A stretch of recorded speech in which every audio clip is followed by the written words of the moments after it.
എന്താണ് static I P address? അതായത് നമ്മൾ നേരത്തെ പറഞ്ഞു ഡൈനാമിക് അഡ്രസ്സ് എന്ന്. അതായത് ഓരോ സമയത്തും, അതായത് ഒരു ഫ്രീക്വൻറ്റ് ഇൻ്റർവെല്ലിൽ നമുക്ക് നമ്മുടെ I P address, LAN I P address ആയാലും മാൻ ഐ പി അഡ്രസ്സ് ആയാലും ഫ്രീക്വൻ്റ് ആയിട്ട് മാറിക്കൊണ്ടിരിക്കുന്നതിനാണ് ഡൈനാമിക് ഐ പി അഡ്രസ്സ് എന്ന് പറയുന്നത്. നമ്മൾ നേരത്തെ വീഡിയോയിൽ പഠിച്ചു. സോ അത് നമ്മൾ പറഞ്ഞ പോലെ തന്നെ ആ ഒരു മോഡത്തിനകത്തുള്ള DHCP സെർവറാണ് ഇത് റൺ ചെയ്യുന്നത്. ഡൈനാമിക്കായിട്ട് ഇത് ചേഞ്ച് ചെയ്തുകൊണ്ടിരിക്കും. അതായത് എല്ലാ ഐ പി, അതായത് ഓരോ കമ്പ്യൂട്ടറിൻ്റെ ഐ പിയും ചിലപ്പോൾ ഓട്ടോമാറ്റിക്കലി തന്നെ കുറച്ച് നേരം കഴിയുമ്പോഴോ അല്ലെങ്കിൽ 24 hours കഴിയുമ്പോഴൊക്കെ അത് വേറൊരു ഐ പിയിലോട്ട് മാറും. സ്റ്റാറ്റിക് ഐ പി എന്ന് പറഞ്ഞാൽ വളരെ സിമ്പിളാണ്. അതായത് ചേഞ്ച് ആകാതെ യുണീക്കായിട്ട് ആ ഒരു നമ്പർ നമുക്ക് ആ ഒരു സിസ്റ്റത്തിന് കൊടുക്കുന്നതിനാണ് ആ ഒരു സ്റ്റാറ്റിക്കായിട്ട് നമ്മൾ ചെയ്യുന്നതെന്ന് പറഞ്ഞാൽ. അതായത് നമ്മൾ കണ്ടിട്ടുണ്ടാകും IPv4 നമ്മൾ കമ്പ്യൂട്ടറിൽ IP സെറ്റിങ്സിൽ IPv4 നമുക്ക് സെറ്റ് ചെയ്യാൻ പറ്റും. IP അഡ്രസ്സ് സെറ്റ് ചെയ്തിട്ട് നമ്മൾ ചെയ്തിട്ടുണ്ടാവും. അപ്പോൾ അതായത് ഒന്നുകൂടി പറയുകയാണെങ്കിൽ, ഇപ്പോൾ നമുക്ക് ഇവിടുത്തെ ഇപ്പോൾ എക്സാമ്പിൾ പറയുകയാണെങ്കിൽ, ഈ ഒരു മോഡത്തിൻ്റെ ഒരു ഗേറ്റ് വേ IP ഇതാണെന്ന് വിചാരിക്കുക. അപ്പോൾ ഈ ഗേറ്റ് വേ IP നിന്ന് ഇത് DHCP സെർവർ റൺ ചെയ്തിട്ട് ഇതിപ്പോൾ ഒരു 4 സിസ്റ്റമാണ്. 4 സിസ്റ്റത്തിന് വന്നേക്കുക IP എന്ന് പറഞ്ഞാൽ 1.5, 1.4, 1.3, 1.2 എന്ന് പറഞ്ഞ് ഓരോ IP ഈ ഒരു റൗട്ടർ അസൈൻ ചെയ്തേക്കുകയാണ്. ഈ ഒരു നെറ്റ്വർക്ക്, ഈ ഒരു ലോക്കൽ ഏരിയ നെറ്റ്വർക്കിലോട്ട് അസൈൻ ചെയ്തേക്കുകയെന്ന് വിചാരിക്കുക. അപ്പോൾ ഞാൻ നേരത്തെ പറഞ്ഞ ആ ഒരു തിയറി അനുസരിച്ച് നമ്മൾ ഡൈനാമിക് IP ആണെങ്കിൽ നോർമലി IP മാറും. അതായത് നാളെ വരുമ്പോൾ ഇത് 1.3 ആയിരിക്കില്ല, 1.4 ആയിരിക്കും. അങ്ങനെ വന്നത് ചേഞ്ച് ആവും. അപ്പോൾ അത്തരത്തിൽ ചേഞ്ച് ആവാതെ സ്റ്റാറ്റിക്കായിട്ട് നിൽക്കാൻ വേണ്ടിയിട്ട് നമ്മൾ ഈ ഒരു സീരിയലിൽ പെടുന്ന, അതായത് ഇപ്പോൾ ഒരു 1. സീരീസിലാണ് ഗേറ്റ് വരുന്നെങ്കിൽ അതേ സീരീസിൽ പെടുന്ന തന്നെ ഒരു IP നമുക്കിത് സ്റ്റാറ്റിക്കായിട്ട് കൊടുക്കും. സ്റ്റാറ്റിക്കായിട്ട് നമ്മളിതിൻ്റെ ഈ ഒരു കമ്പ്യൂട്ടറിൻ്റെ IPv4 കൊടുത്തു കഴിഞ്ഞാൽ സ്റ്റാറ്റിക്കായിട്ട് നമുക്ക് മൊബൈലിലും കൊടുക്കാം IP. സ്റ്റാറ്റിക്കായിട്ട് കൊടുത്തിട്ടുണ്ടെങ്കിൽ ഈ ഒരു 1.3 നമ്മൾ ഈ ഒരു സിസ്റ്റത്തിന് കൊടുത്താൽ ഈ ഒരു ഡൈനാമിക്കായിട്ട് ഈ IP ചേഞ്ച് ആകില്ല.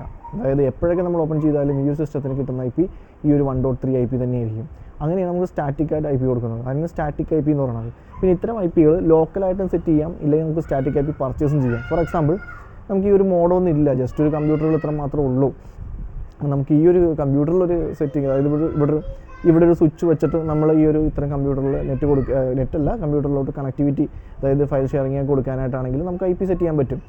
അപ്പോഴും നമ്മൾ നോർമലി ആ ഒരു 10. സീരീസിൽ വരുന്ന IP നിങ്ങൾ കേട്ടിട്ടുണ്ടാവും, ലോക്കൽ IPകൾ. അതായത് നമ്മൾ ഈ ഒരു ആ ഒരു പണ്ടൊക്കെ ഉപയോഗിച്ചിരുന്ന പോലത്തെ, അതായത് സിസ്റ്റം ടു സിസ്റ്റം നമ്മൾ ആ ഒരു ഷെയർ ചെയ്യാൻ, ഫയൽ ഷെയർ ചെയ്യാനായിട്ടൊക്കെ ഉപയോഗിക്കുന്ന ഒരു IP ആണ് ആ ഒരു 10. സീരീസിൽ വരുന്നത്. അപ്പോൾ അതും നമുക്ക് കൊടുക്കുക. അതായത് ഈ ഒരു ഈവൻ ഈ ഒരു കമ്പ്യൂട്ടർ ഇല്ല, നമുക്ക് ഇത്രയും സിസ്റ്റങ്ങളുള്ളൂ, ഇവിടെ നമ്മളൊരു സ്വിച്ച് വെച്ചിട്ട് ഈ ഒരു 4 സിസ്റ്റവും കണക്ട് ചെയ്തിട്ടുണ്ട്. അപ്പോൾ ഇത് തമ്മിലൊരു കമ്മ്യൂണിക്കേഷൻ വരണമെങ്കിലും നമുക്കിവിടെ ആ ഒരു ലോക്കൽ IP സെറ്റ് ചെയ്ത് കൊടുത്താൽ മതി. സ്റ്റാറ്റിക്കായിട്ട് സെറ്റ് ചെയ്ത് കൊടുത്തിട്ടുണ്ടെങ്കിൽ ഈ ഒരു 4 കമ്പ്യൂട്ടർ തമ്മിൽ അന്യോന്യം കമ്മ്യൂണിക്കേറ്റ് ചെയ്യാം. നമുക്ക് ഫയൽ ഷെയറിങ് ചെയ്യാനായിട്ട് സാധിക്കും, കമ്പ്യൂട്ടർ ഷെയറിങ് ചെയ്യാനായിട്ട് ഇവിടെ സാധിക്കും.